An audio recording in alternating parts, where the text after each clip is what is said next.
Les juridiques numéro 4, semaine 21, samedi, n'importe quoi. C'est du 23 au 27 mai 2016.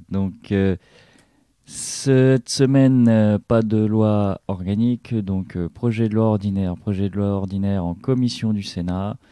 On aura liberté de la création, l'architecture et le patrimoine.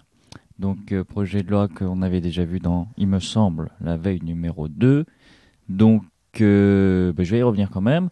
C'est vrai que dans la première présentation, je n'avais abordé que l'aspect culturel, patrimonial, architectural. Le patrimoine architectural et archéologique. Mais c'est vrai qu'il y a aussi tout un volet culture. Donc en intégrant la notion de liberté de création, qu'on veut donner une dimension liberté fondamentale, qu'on veuille donner une dimension fondamentale à la liberté de la création. Pourquoi pas. Mais aussi des aspérités techniques, du style licence radio pour toutes les web radios. Donc forcément, liberté de la création, c'est aussi la liberté de la diffusion. Donc forcément, comme ça touche aux droits des ayants droit, ça touche directement au coût et aux revenus de l'exploitation. Il y a forcément ce sujet des licences, et notamment pour les web radios cette fois-ci. On aura aussi donc le projet de loi visant à instituer de nouvelles libertés et de nouvelles protections pour les entreprises et les actifs, donc dite loi travail. Donc je crois que le plus important pour ma part a été dit dans la veille numéro 2, il me semble, par rapport à ce que je disais sur le Conseil d'État. Donc le seul truc que je peux rajouter aujourd'hui, c'est que a priori, j'ai lu en biais, mais je n'ai pas vu, il m'a pas semblé, de modification des textes en ce qui concerne les sujets que j'ai déjà traités dans les précis, à savoir les congés non rémunérés, donc les soutiens familial, solidarité, événement familial, accompagnement de personnes en fin de vie, etc., etc. Ça n'était pas dedans, il m'a pas semblé. Le gros de ce qui rentrait dans le champ de la négociation collective et qui était d'ordre public ne concernait pas ce type de congé. Donc a priori, ça restera inchangé pour le moment. Mais si ça change, je remettrai à jour tout ça, bien entendu.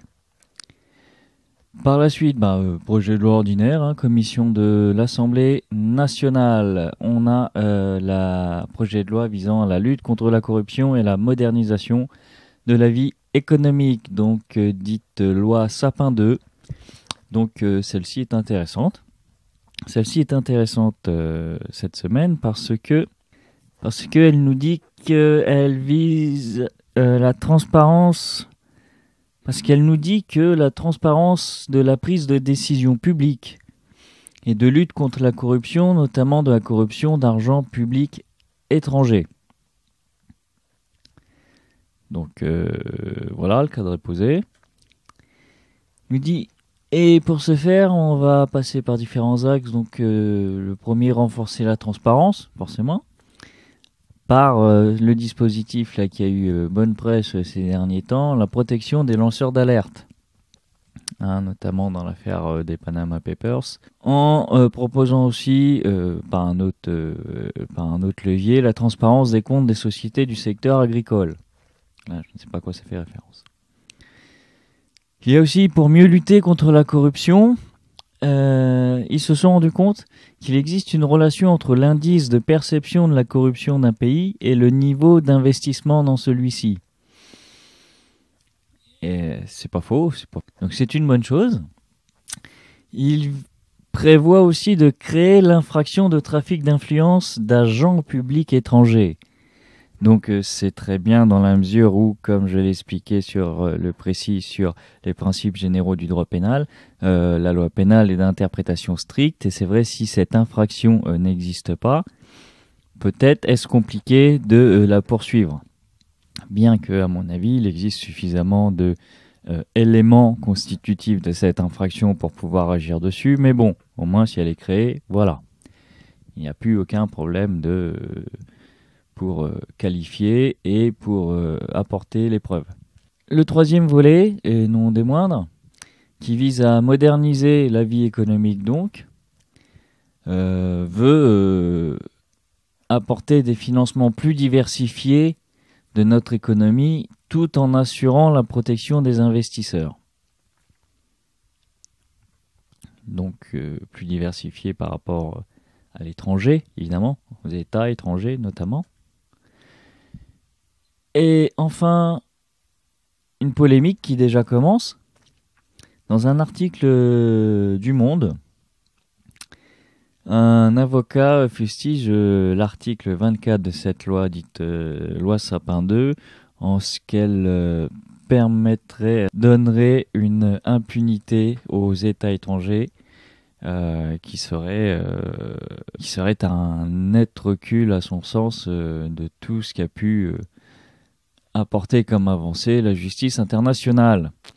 Donc forcément, je suis allé voir cet article 24 qui, entre autres choses, propose d'insérer un article L111-1-2 qui dit ceci: des mesures conservatoires ou des mesures d'exécution forcée ne peuvent être mises en œuvre sur les biens, y compris les comptes bancaires, utilisés ou destinés à être utilisés dans l'exercice des fonctions de la mission diplomatique des États étrangers, j'en ai enlevé la moitié, qu'en cas de renonciation expresse et spéciale des États concernés.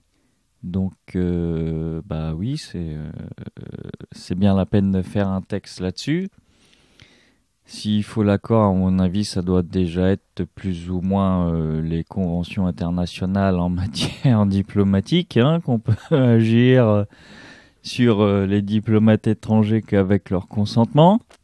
Donc, je ne sais pas si elle favorise ou si elle apporte une nouvelle immunité aux États étrangers, mais en tout cas, elle n'a pas l'air servir à beaucoup de choses, ce nouvel article L111-1-2. Donc voilà, la loi Sapin 2.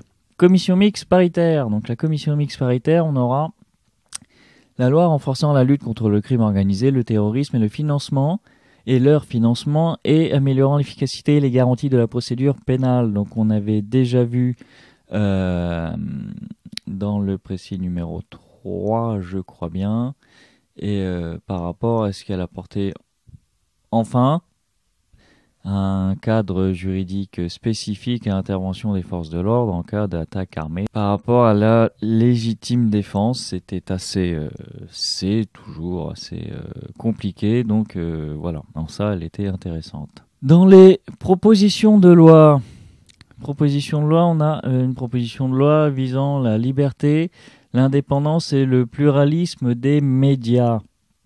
Donc ça, c'est très bien, C'est pas au jour d'aujourd'hui qu'on va dire le contraire. Dans cette proposition de loi, on trouve un argument qui est celui-ci.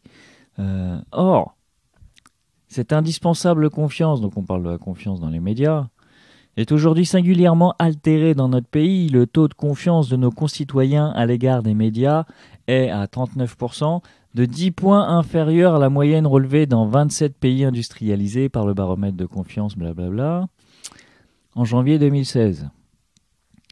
Cette défiance globale revêt deux traits particulièrement inquiétants. Notre pays accuse le plus fort écart entre le niveau de confiance accordé aux médias par le quart des foyers les plus favorisés et le reste de la population, passé de 4 à 16 points depuis 2010.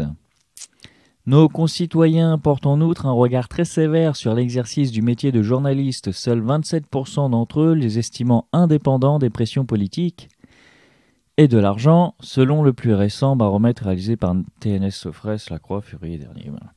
Donc, constat d'inquiétude, c'est le moins qu'on puisse dire.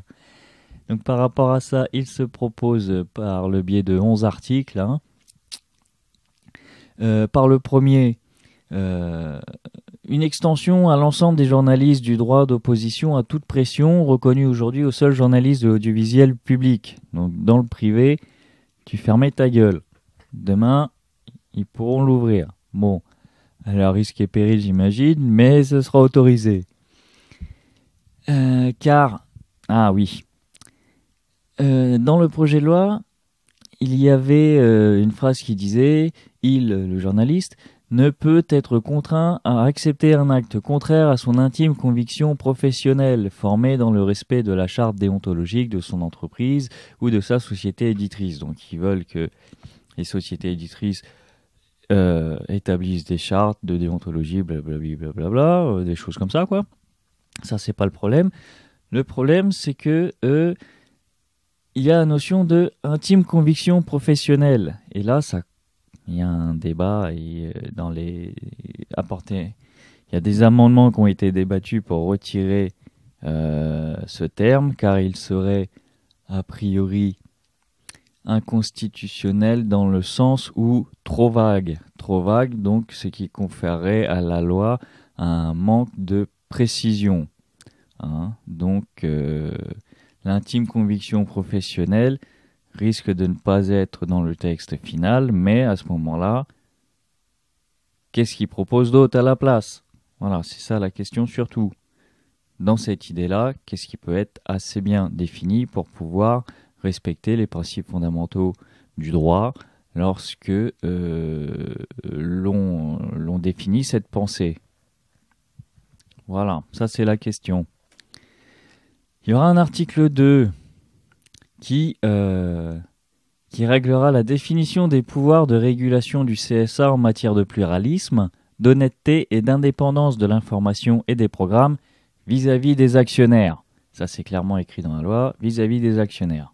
Donc, il y en a d'autres. Il y a les 9 autres articles, mais ces deux-là, c'était les plus importants pour aborder cette proposition de loi pour le pluralisme des médias. Toujours proposition de loi, donc on a aussi la proposition visant à encadrer la rémunération des entreprises et une proposition pour tendre à l'autonomie des femmes étrangères. Bon ben écoute, affaires européennes internationales, donc en commission du Sénat, on aura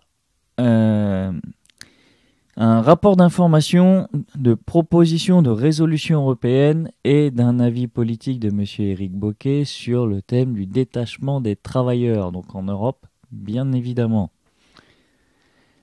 Une réunion France-Palestine.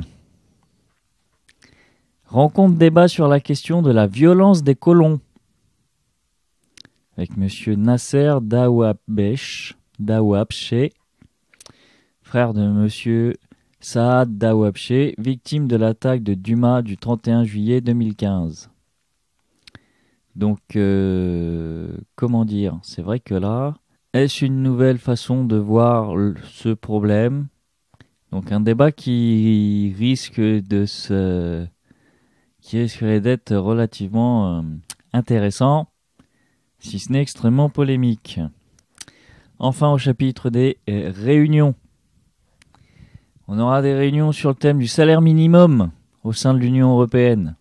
Après, comment ça s'appelle? Après la mobilité des travailleurs, on aborde enfin le problème du salaire minimum.